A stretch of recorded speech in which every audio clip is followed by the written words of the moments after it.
Hello and welcome to the Everyday Adventure podcast. My name is Nikki Bass and I'm a business psychologist, army veteran and everyday adventurer. I will be sharing my conversations with some truly incredible guests who are weaving adventure into their daily lives. And I really hope that these conversations inspire you to undertake your own everyday adventures too.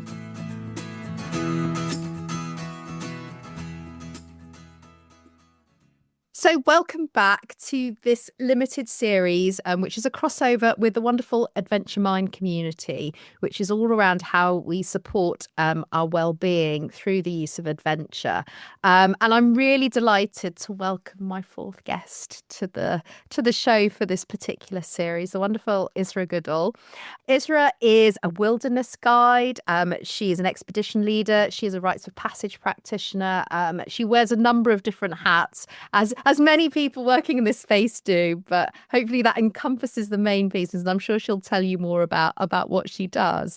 I had the real privilege of listening to Israh speak at last year's Adventure Mind conference, and she gave the most wonderful talk around life transitions and rites of passage and how it is something that as a society and culture that we have left behind to some extent, but the benefits and the rituals in this space can really bring in at those particular points in our life. And it was both deeply moving and also very inspiring. And so I'm so thrilled to have the opportunity to speak to Israh today.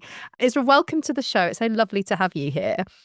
Thank you so much. It's great to be here and be reminded of that conference. It was such a wonderful time. Yeah, probably. I was about to say, I think we've just finished so I'm recording this having just been to the 2024 Adventure Mind conference. So it probably feels a while back as well. But I'd just like to start by asking you, because adventure is one of those terms that's sort of chucked around endlessly in all sorts of different spaces, but can mean very much different things to different people. And I was just wondering, what does adventure mean to you? Gosh, well, I find that adventure should be, documented as one of the most important human needs, down with food, water. And I think it's such an essential part of our human soul and what we need to be well and healthy. I see an adventure offers someone a chance to get to know who they are and get to know who the world is. And it's a sense of like stretching themselves out of their familiar, which just gives it so much sense of self and purpose. And in a way, I suppose I would sort of put it down to having adventures keeps you awake in the world, just keeps you open to learning, open to growing. I love that. I've never heard it described in those terms of being kept awake. And I think it's such an interesting concept, isn't it? When we think of how most of our, particularly as we get older, particularly as life and responsibilities and everything takes over, this sense that we get, and people can very much feel trapped in a routine, that we're caught up in this sort of endless, getting up, doing the same things, doing the same, fulfilling roles for other people. And this sense that maybe there is a part of us that's either sort of lying dormant or not quite, And so this idea, I'd love you to just expand on that a little bit more around this sense of feeling awake.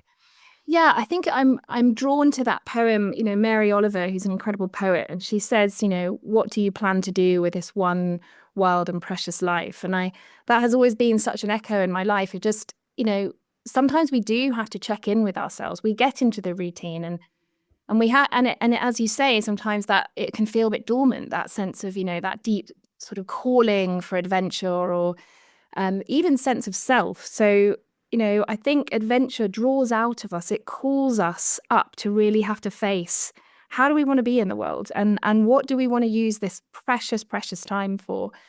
And, adventure, and it's been, it's in many ways, it's getting harder and harder to just leave the comfort zone, because the comfort zone in which we've kind of created for ourselves is, it's plush and it's lovely and the routines kind of help us like face our day to day. But adventure is like, it takes us out, it brings us back into ourselves and gives us an opportunity to really reflect and check in, like, am I on the path that I want to be? Because the challenges that adventure gives you, it kind of keeps you very close to the bone. You have to really survive something and, yeah, go within yourself to find the resilience. And of course, you're rewarded 1,000 times by the beauty, by the enormity of what is possible in the world, by meeting people, by meeting different landscapes and seeing how that impacts you. I think I've also always imagined adventure as like opening up windows of yourself that often just remain closed. And I suppose that's a part of just having to sort of do the routine. But when you're an adventure, yeah, you open up different aspects of yourself, and there come the opportunities to grow and, potentially just completely change the way that you're living your life. But ultimately come back to this sense of, yeah, how do you want to live? And is how you're living in alignment with who you are and your values? So yeah, that's a bit more on adventure.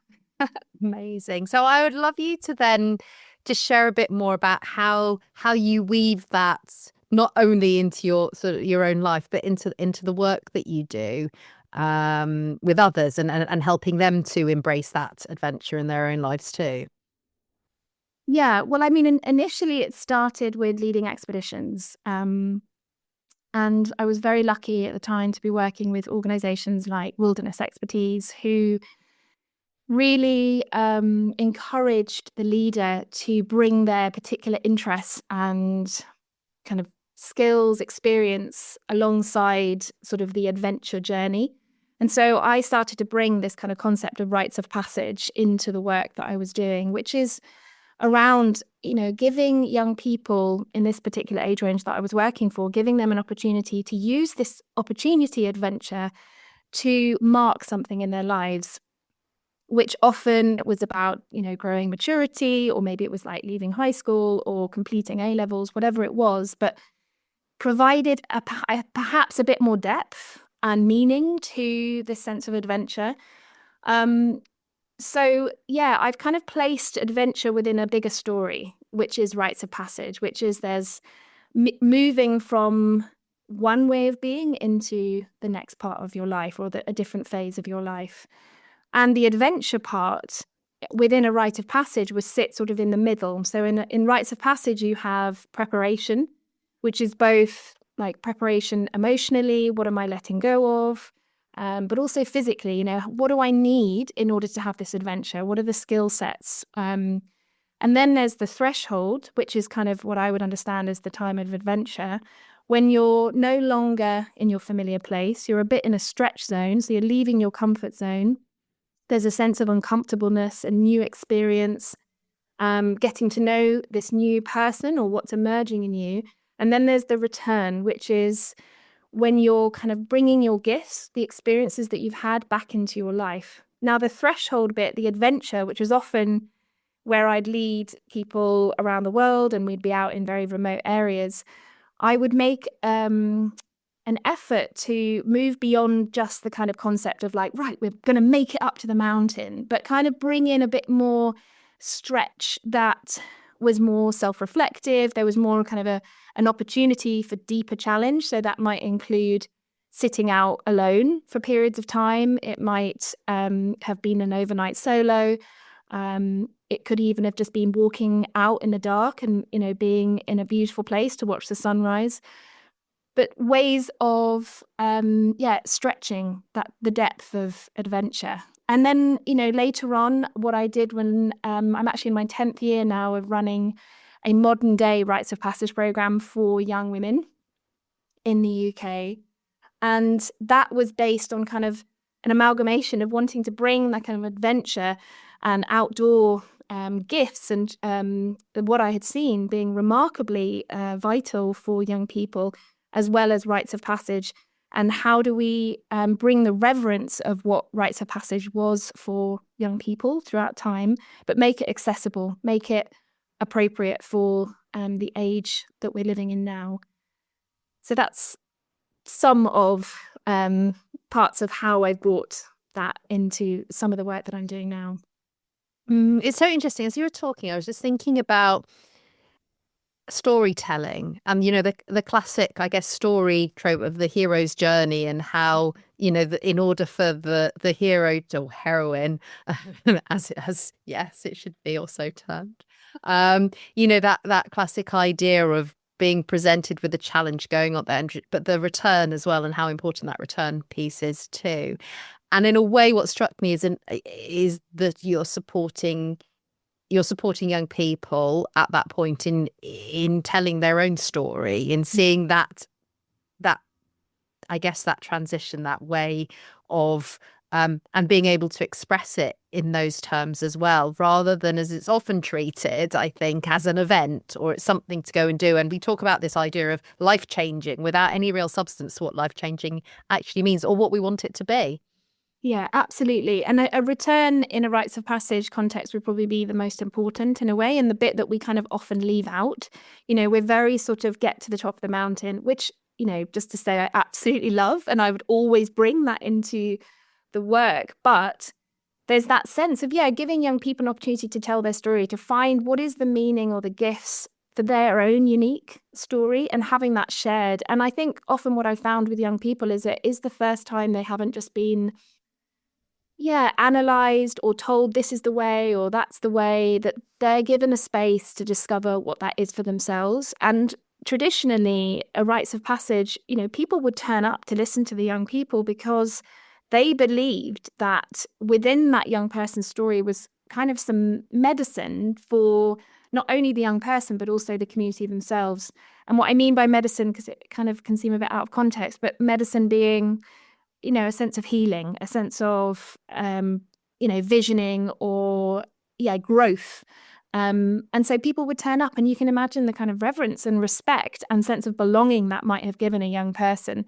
So I'm trying to kind of bring aspects of that into my love of adventure to kind of deepen it for young people themselves. So not only that they are finding a way that it is relevant to their own life path in that very moment of their lives and whatever they're kind of meeting, whether that's, leaving high school or breaking up from someone they love or a family breakup, whatever, that they're making the experience more meaningful to them so that they can use it onward in their lives, and then having a way to engage it back into that young person's life when they return, so that that it doesn't just get left on the mountain, that these experiences get transformed into how they see themselves, how other people see them, that there's a level of accountability as well, because when the people come back and their stories are heard, and there's a bit of, more than just like, often what can happen is, you get an award or you get a certificate. Beyond that, when it becomes a bit more vulnerable, and, there's a different level of accountability in how your community have seen you, and therefore how they're going to be able to support you in the weeks and months to come. I love your use of the term reverence there as well, because I think that's probably not a term we very often associate with teenagers and young people. And this idea that they have something to offer in a way that's very rarely, I think, talked about. I mean, my Instagram feed is filled with like memes about I've got teenagers. So I think, what it's like to have a teenager and the amount of respect they generally command you. But I think this idea that actually what they bring and offer is talked about much less frequently, and as a result can feed into their own sense of, well, what worth do I offer to society too? I mean, that's exactly it. You've made such an important point. There's a really old African proverb that Michael Meade repeats, which is around like, if we don't create the spaces basically for young people to feel their fire, to feel that, natural innate need to cause a bit of trouble around teenage time, which is really just a knowing within themselves that they are leaving childhood and they're needing to step into a bit more independence, but they're not quite sure how to do it. And unless we provide the spaces, they will create their own sort of sense of maturity or initiation, which ultimately, as we know, is not healthy ways of doing it. And we're seeing teenagers and we're seeing extremely high levels of mental health issues, which has really skyrocketed in the last few years. COVID was one aspect of it, but we're seeing a lot more. And we know that this is a really serious issue, and we need to provide different ways of meeting and supporting young people, because the experience I've had from, this is now, I mean, I've been 10 years of running the particular program with Rites of Passage, but previous to that, I was running expeditions where I would bring aspects of that. And I have never not seen how, when teenagers are given that space of reverence, where they are kind of almost like they do need to be reminded of the place they're in, and what transformation that they're going through, and that they're wanted, that their voice matters, that they deserve to have that space. And when they have it, my goodness, they just need it. And it's like, yeah, they drop into a place that's always there, but they're not quite, I say in their normal day-to-day life, it's not easy for them to bring that part of themselves. So yeah, I feel really passionately that that young people need to be provided a different way of maturing, that we as a society need to look at them differently, because I think there is a real question mark for a lot of young people around who they are. Did they make a difference? And I think we really need to remind them of their place. Yeah. And how important they are. And that sort of thing of what they want, what they find interesting, is treated as sort of frivolous, or that it doesn't matter, or that it's, rather than seeing as you said, it articulating a need, of a sense of belonging, of a sense of, place, and how that plays out. I was just thinking how your point about mental well-being, and really how that links as well to sort of the overall aims with Adventure Mind too. And just thinking, what is it for you about Adventure Mind and the community, and what's put in place that I guess really lands for you, and that is, that is a connection for you as well?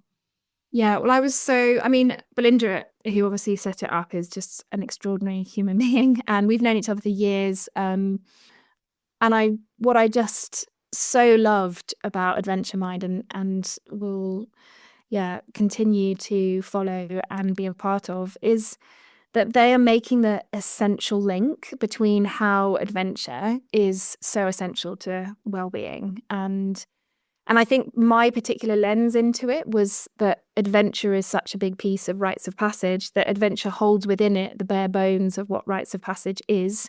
And so together, we are looking at how do we support young people in these times, and come up with a different way of helping them into kind of taking greater responsibility of their lives.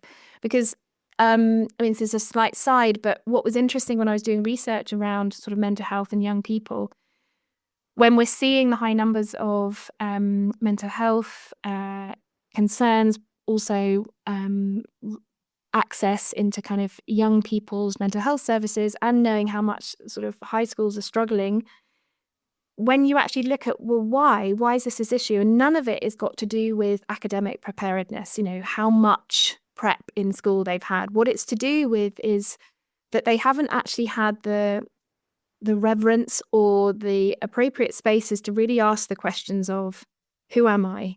And what matters to me? What are my values? And I believe that adventure and creating spaces for young people to come away from the familiar and to be held in that, and to given spaces to ask those questions, where it doesn't matter what the outcome is. It's not about getting a good mark or how many Instagram likes you're going to get from it, but really trying to grow that muscle within themselves at getting to know who they are. And it's that kind of support that is going to support young people and their mental health as they transition into maturity and adulthood, which obviously is going to bring more and more challenges. That's what life is. But we need to kind of build a deeper, more innate resilience. And that is, Adventure Mind for me as a community. It's like there's so many people who have access to young people and who are working with young people's communities. And, it's just such a vibrant space to be able to bring that and inspire others, and have other people inspire about how can we make the work that we're doing appropriate, accessible, inspiring, and relevant to young people in these times. Amazing. So if someone's listening to this and they think, do you know what, I would either love to live more adventurously in my own life. I feel that I need that access, or I have a young person, I have a teenager in my household, driving me slowly mad at times. But I can see how they are either being challenged or I want to help grow that aspect of them. I mean, what piece of advice would you give them? Thank you. I mean, there's two different answers I could say for that, because for young people, I'd probably speak to them in a different kind of way. I'd say, first of all, for kind of the person who might be listening to this, and adults who are interested in this work or wanting to increase adventure in their lives, I think I was thinking about this. I was like, gosh, my motto is probably just like, do it and then deal with the consequences afterwards. Like, just make it happen and then work out how you're going to make that happen. I think there's something about like throwing out that intention into the world, or an arrow, whatever vision you want to put to it, but like, just say it, do it, as almost as a response to the fact that you've made it happen. And I've had many of those experiences in my life where I've been like, right, I'm going to go and walk, the PCT. And I was just like, that's what's going to happen. And then it took me a bit of time to make that happen. And then I went and did it. Because I think there just needs to be sometimes when we're very much in the routine, we really just have to throw it out there. And otherwise we could take years of like trying to make it happen. So that's definitely one motto for me that has really worked. But I would say what I'm noticing with being because I'm a sort of coach and also work as a consultant within this work, one thing I would say that I'm seeing real, impact is, make sure that you start in your appropriate stretch and build up the confidence. So for an example, one thing that I often do with people is, it might be, right, I think that spending out a night on your own somewhere not so far away from your home and having that experience of finding that edge, and what do you do when you're uncomfortable, and getting through that uncomfortableness to greet the dawn and have yourself achieved that, can have such a massive impact on your self of worth and what you feel is possible. So yeah, these kind of gradual steps. So to even get there, it might be that you find a sit spot in your garden and you just spend 10 minutes sitting, being in the unfamiliar, doing something out of your normal routine, and just being outdoors and listening and watching, and then gradually build up to doing something like a solo on your own. And I'm particularly a lover of encouraging people to be out in the dark. I think there's something around, getting to that uncomfortable place and seeing what's beautiful and what's possible in the darkness, can really build confidence. And to a young person, what I would say is to find the time to leave the familiar. So often the comfort of your friends, your school environment, your parents' perception of you, as it is, it plays a purpose, that there's certain time of your life where there's a need to leave that and to get to know who you are now. So I would say either go on a program that there is that support around you to do that, or do again those kind of small steps to stretch yourself and do it on your own, so that as you, almost like as a marking of wanting to get to know yourself at this point of your life, and it will be absolutely worth it. I love it. So many great pieces of advice. Thank you so much, Israh. We've come to the end of our time. There are so many different threads there that I could pick up and probably keep going for another couple of hours. So in the interest of the rest of your day, I will stop there. But thank you so much for taking the time to speak to me. Obviously, I will pop all the links to, where can people go to find you if they want to find out more about your work? Yeah, I have a website, israhgoodall.com. So you could pop that on, that would be wonderful. Yeah, I'm really happy to talk to organizations and people, and young people. I also mentor young people every week and love it. So yeah, really happy. Amazing. So we'll pop all of those links in the show notes for people, so you can go and find Israh and find out more about her work. And obviously, please do reach out and get in touch with her if you'd like to know more. Other than that, I'm sure we will be back again very soon. Israh, thanks so much for your time again. And yeah, look forward to hearing how this develops and grows as well. Take care. Thank you very much. Yeah, bye.